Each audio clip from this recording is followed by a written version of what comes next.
Hey everyone, I'm Mind, and this is set number 30700, Arin vs Dragonian Polybag from the Summer 2025 LEGO Ninjago wave. As you can see, this is a Polybag set that contains 2 minifigures, 48 pieces, and retails for $4.99 in the US. Now, because this is a Polybag, it's not sold everywhere, depending on what country you're in and what part of that country you're in. Different stores might carry it. Occasionally, Polybags pop up on VIP rewards on LEGO.com. I think actually this one is available right now for like 700 VIP points or something. And if you have a Legoland near you, Legoland usually has every Polybag for the year. But yeah, unlike main wave sets, you can't just go to any store and buy this. It'll be specific stores that have it, and that might change throughout the year. However, this set is officially out now, so if you search around, you are able to find it. So without further ado, let me open this Polybag up and put it together so we can see everything that it has to offer. We'll take a look at the 2 minifigures right here in just a moment, but first I want to take a look at the actual build. Now this build is actually really cool. It's probably one of the best Polybag builds we've ever gotten, because typically Polybag builds are just something completely original made up for the set, so there's usually not a ton you can do with them, and that doesn't mean they're bad. Like, there's a lot of really great Polybag sets, but what's especially cool about this one is the build is actually something that we see in the show that did not come in any other sets. If you guys have seen Ninjago Dragons Rising Season 3 Part 1, you probably recognize what this is already. This is the Well of the Lost. This is what Arin goes to find in the Spectral Lands to try to get medicine for Lord Raz. And it's maybe a little bit bigger in the show, but this is honestly a pretty good representation of it. It's just a little well that has an elixir at the bottom, and all of that is captured here in this tiny little Polybag build. As you just saw too, there's a little bit of functionality with it. There's like a crank on the side that you can turn, and that'll cause this chain in the center to either raise or lower, so that way you can dip it into the well and then pull the elixir out. And the elixir here is represented by this transparent yellow gem piece, and that was also used in the January and March sets to represent that same thing. The well itself is cute. I like the sort of stone texturing on the side using the headlight bricks with tiles on top of them. It's not like too complex of a technique, but for a Polybag it's pretty interesting. And there's some extra accessories to play with here too. There's a bucket on the side which you can also dip into the well if you don't want to use the elixir piece, as well as an olive green Lego frog, and Lego frogs are always fun to get. But yeah, as far as Polybag builds go, I'm pretty happy with this. It's small, but it represents something from the show, and I think it's a good toy as well. And then on top of all that, this Polybag also comes with 2 whole minifigures.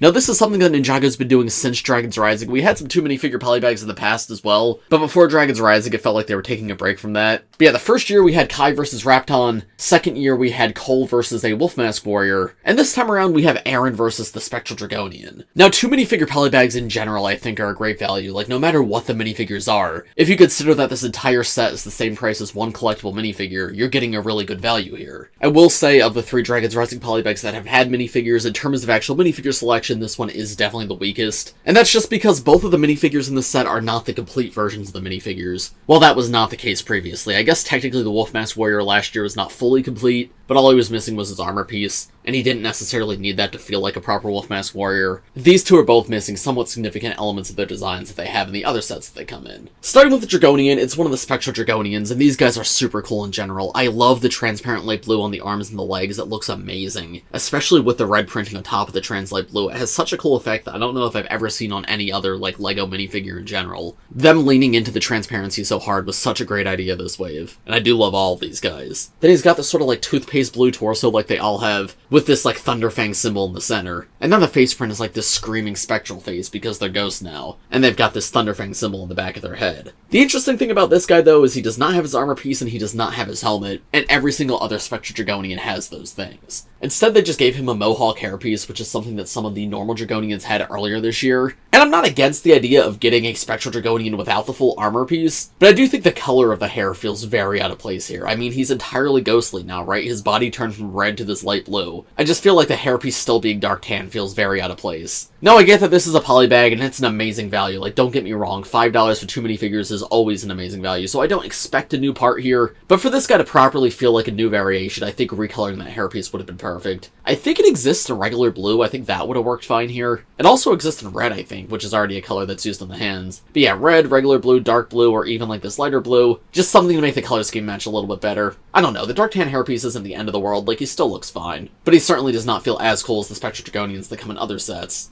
I definitely would have liked if he came with a full armor piece. And then Arin is the Dark Arin variant. The torso and legs are first introduced in January, and then he had a new hood piece which was introduced in March. And this set would have been a great opportunity to give us that hood piece for cheaper, but unfortunately he does not include it here. Instead he just has his hairpiece and the Dragons Rising Season 1 armor piece, which he does also have on the full suit. So the hairpiece is the only thing that needed to change. And again, it's not a bad minifigure, like I still like this guy, it's just a little unfortunate we didn't get the complete version. This is now the cheapest way to get any form of Dark Arin, which is nice to see. Previously he came in a $20 spinner liner with the storm suit hood. But yeah, the full dark hood design is still exclusive to $70 sets. Still, I will say this version is better than the storm suit version we had earlier this year, and it's a super cool looking minifigure. Like, I love the magenta dragon, and the combination of the black and the bright orange is super cool. It perfectly represents, like, Arin turning to the dark a little bit. And I will say, it's nice to have his hairpiece for cheap. It's not a super uncommon part, it was at Build-A-Minifigure at LEGO stores. But if you're someone who exclusively collects Ninjago, or you don't have a chance to get a ton of sets, this is now a Ninjago set for very cheap that includes Arin's hairpiece. Which, outside of this, your other options are the $20 mech from this wave, or gigantic sets from previous waves. Here's how he looks with the armor and mask piece removed, and there's a look at the back torso print as well. The other thing with this minifigure is, like, this version of Dark Arin, like, not including the full hood piece that comes in the $70 sets, he's actually not that difficult to get. He comes in the $20 mech, he comes in the $20 gimmick set. So another character probably would have been more interesting here who's not as accessible. Like, for example, last year's Polybag came with Tournament Cole, and the cheapest set other than that Tournament Cole came in was $90, so that was like a really exciting thing, because you could get him for significantly cheaper. This, I mean, it's a little bit cheaper than his next cheaper set, but it's not the complete version. He comes in quite a few sets, so it's just not the most exciting one to get. All that being said, this is the worst minifigure selection out of 3 Polybags with really good minifigure selections, and by far the best build of any of the 3. I would love to see LEGO do this more often, have small Polybag builds that are actually canon to the show. The fact that they got the chance to do this is amazing. So despite all my criticisms, I still think this is a really good set. If you're a Ninjago fan and you find this in the wild, pick it up. It's only $5. Again, for the price of 1 collectible minifigure, you get 2 whole minifigures and this build. And the minifigures are good, there's just better versions of them in other sets. So overall, would I recommend this Polybag? Yeah, absolutely. The build's awesome, and the figures leave a little bit to be desired, especially if you have a lot of other Ninjago sets, but the value's so good it's worth picking up anyway. But of course, those are just my thoughts. Let me know what you guys think of this set in the comments below. If you enjoyed this video, make sure to leave a like on it and subscribe to my channel if you're new. And go check out my other Summer 2025 Ninjago reviews up right now on my channel. This was the final set I had to review, so you can see every other set up right now. But as for this one, I think that's about all I have to say, so thanks for watching everybody, I hope you all enjoyed, and I will see you in the next one.